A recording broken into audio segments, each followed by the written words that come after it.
क्षत्रिय का कार्य है दया करना। क्षत्रिय दया का प्रतिपादन करते हैं। क्षत्रियों का कार्य होता है रक्षा करना, सेना में भर्ती होना। जो व्यक्ति सेना में जाना चाहता है, जो व्यक्ति रक्षा के कार्य करता है, उसी को क्षत्रिय कहा जाता है। प्रेम से बोलो।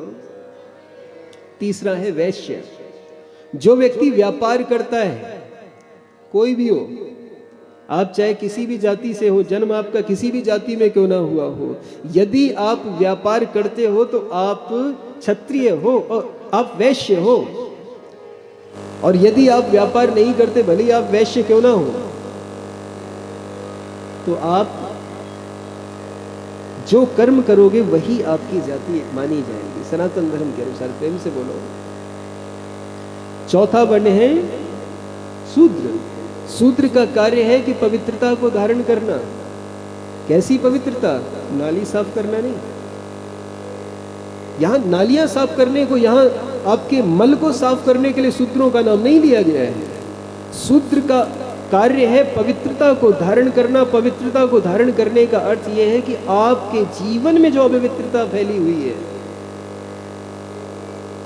जो आपके जीवन में अपवित्रता है ना, उस अपवित्रता को दूर करना शूद्र का कार्य है। कैसे? आपके यहाँ हवन किस किस के यहाँ हुआ है? अभी गृह प्रवेश हुआ है आपके यहाँ कुछ दिन पहले। गृह प्रवेश अभी हुआ है ना आपका? हाँ, हालिया आपने ही कराया है ना। तो हम आपके यहाँ ठहरे हुए तो हमें तभी याद है। हवन कराया होगा आपने। हवन के बाद एक क्षेत्रपाल की बलि होती है। बलि हुई थी आपके यहाँ? वो जो दीपक लेके सभी के उतार के ले जाते हैं। आप लोगों के यहाँ पूजा कर्म कभी हवन कराया, किसी ने अनुष्ठान कराया है? हाथ ऊपर उठा के बताओ। कराया है ना? उसमें एक क्षेत्रपाल की बलि होती है। जब ये कथा का विश्राम होगा, जिस दिन हवन में हम कराएंगे, देखिएगा। उसमें जब क्षेत्रपाल अर्थात आपके नगर देवता की बलि जब की जाती है, तो उसमें आपकी नजर उतारने के लिए एक शूद्र की आवश्यकता पड़ती है। आपकी नजर उतारने के लिए एक धोबी की, नौवा की, या इस प्रकार की जो जाति वर्ण है, जो इस प्रकार के कार्य करने वाले, इन लोगों की आवश्यकता पड़ती है। अब इसका अर्थ ये बिल्कुल भी नहीं है कि आप केवल दरिद्रता वाले कार्यों को ही शूद्रों को बताएं। सनातन धर्म के अनुसार यदि कोई शूद्र है तो शूद्र को इस प्रकार के अनुष्ठानों में बुलाया जाता है, जिस अनुष्ठान को ब्राह्मण तो करवा रहा है, लेकिन साथ में शूद्र भी उसमें अपनी सहभागिता दे रहा है।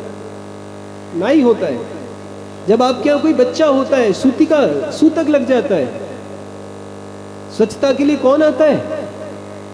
आता है नाई या धोबी, जो भी है, आता है ना। क्यों आता है? वो तो अपवित्र है।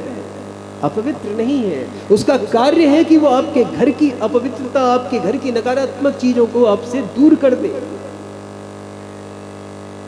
तो इसलिए सम्माननीय हर एक वर्ण है, चाहे वो ब्राह्मण हो, क्षत्रिय हो, वैश्य हो, शूद्र हो, चारों वर्ण सम्माननीय है। लेकिन कब? जब वो कार्य उनके अनुसार करें और सत्कार्य में, सद्धर्म में लगे हुए हैं, तो सब अपने धर्म पे चलने वाला हर व्यक्ति पूजनीय होता है, और अधर्म पे चलने वाला चाहे वो ब्राह्मण ही क्यों ना हो, वो पूजनीय कभी हो ही नहीं सकता है। प्रेम से बोलो।